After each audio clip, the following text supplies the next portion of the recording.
Hello everyone, have you shot something which is too shaky like this? Then this video is all for you. In this video we are going to convert a shaky footage to an stabilized footage just by using a simple tool in your smartphone. So without any further ado, let's get started.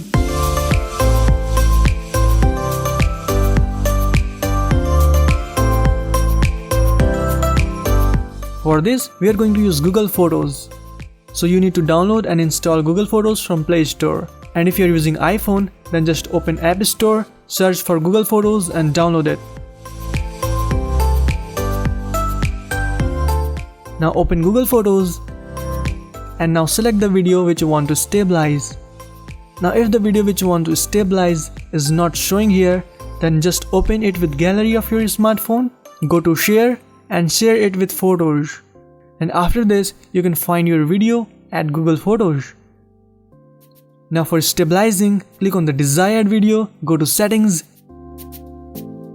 and now click on this icon which is for stabilization, and your video will start getting stabilized.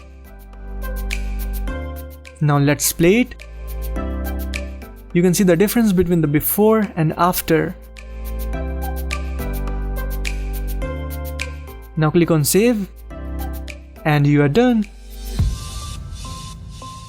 Now, this way of stabilization can handle only low to medium shaking videos. Make sure your video is not extremely shaky, otherwise the final output may look unreal. Please do subscribe everyone, hit the bell icon, stay tuned, and very thanks for watching.